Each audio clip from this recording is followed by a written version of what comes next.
Salut à tous et bienvenue dans 2 mots sur les dispositifs médicaux. Je suis Nicolas Martelly, pharmacien hospitalier et enseignant-chercheur, spécialiste du dispositif médical. Aujourd'hui, je vous propose une nouveauté dans ce podcast, puisque dorénavant, chaque début de mois, je vous retrouverai avec un épisode spécial faisant le point sur l'actualité du DM au sens large. Allez, c'est parti pour cette première.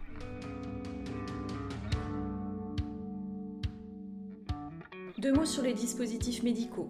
Le podcast qui ne vous fait pas le café, mais qui vous en dit plus sur les dispositifs médicaux.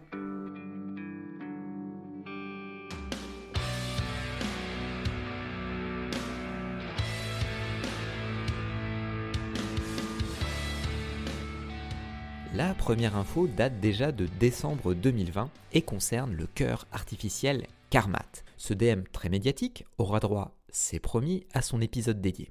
Mais en très résumé, il s'agit d'une prothèse qui a pour vocation de se substituer au cœur d'un patient atteint d'insuffisance cardiaque terminale, en attendant par exemple une greffe. Celui-ci est différent des assistances cardiaques actuellement commercialisées car des parties de ce cœur artificiel sont recouvertes de biomembranes et il possède en plus un principe de fonctionnement qui est en soi totalement original.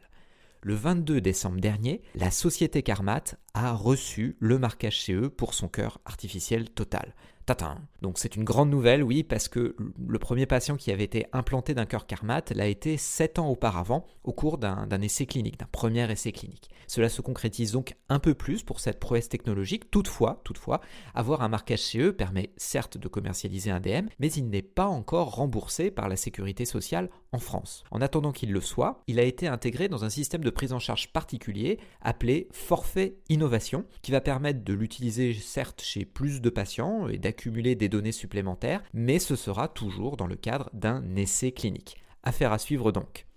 La deuxième info date du 1er janvier de l'année 2021 et concerne le Brexit.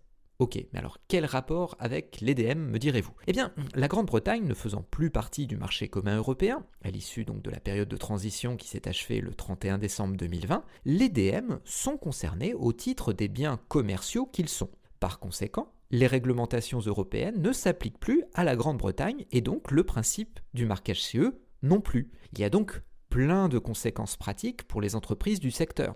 Tout d'abord, les organismes notifiés britanniques ne sont plus reconnus par l'Union européenne. Donc, ciao BSI UK, pour citer le plus célèbre d'entre eux. Dorénavant, tous les DM mis sur le marché britannique doivent avoir été enregistrés auprès du MHRA, pour Medicines and Healthcare Products Regulatory Agency, qui est l'autorité de régulation des produits de santé en Grande-Bretagne. Il y a quelques aménagements, bien sûr, en fonction de la classe du risque du DM, avec des échéances différentes. Par exemple, les fabricants ont jusqu'au 1er mai 2021 pour enregistrer un dispositif médical implantable. Et si le dispositif est d'une autre classe de risque, eh bien, il y a un délai un peu différent, etc.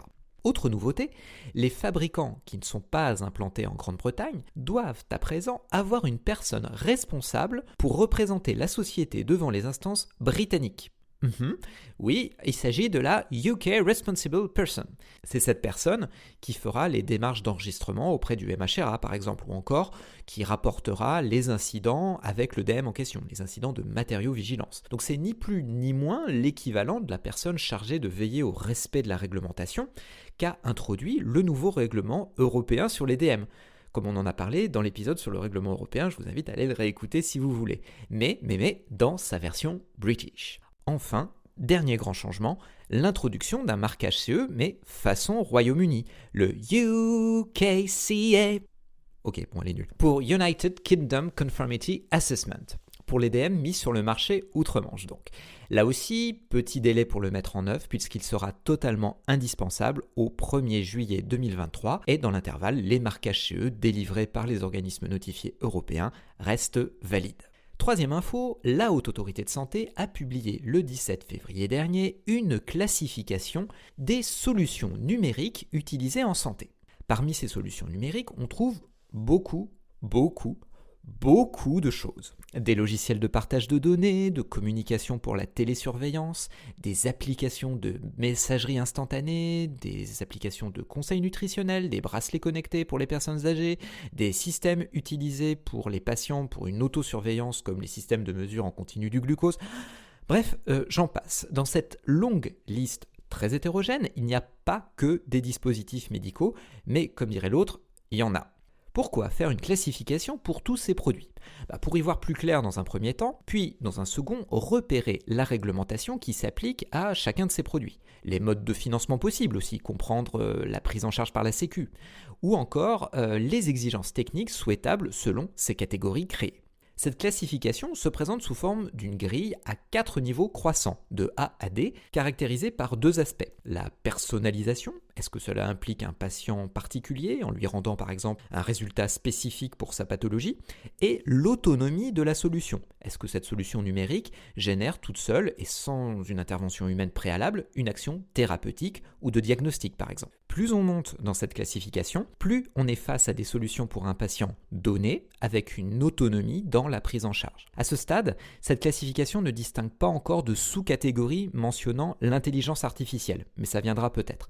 Cette classification a le mérite de poser des bases intéressantes dans le domaine en plein boom de la e-santé, qui manque selon moi encore d'un lexique clair et consensuel pour s'y retrouver. Il y a encore beaucoup de termes franco-anglais, pas toujours heureux et pas toujours parlants.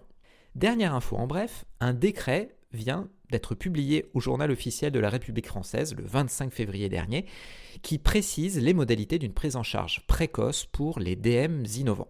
Alors c'est un dispositif de prise en charge dérogatoire qui ne va concerner que certains DM qui répondent à toute une série de critères. Donc rien de vraiment révolutionnaire car ça ne devrait concerner qu'une poignée de DM.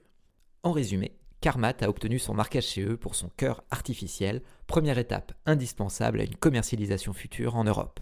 Le Brexit a des répercussions aussi sur les DM avec tout un tas de nouvelles obligations pour les entreprises désireuses de commercialiser leurs produits outre-Manche.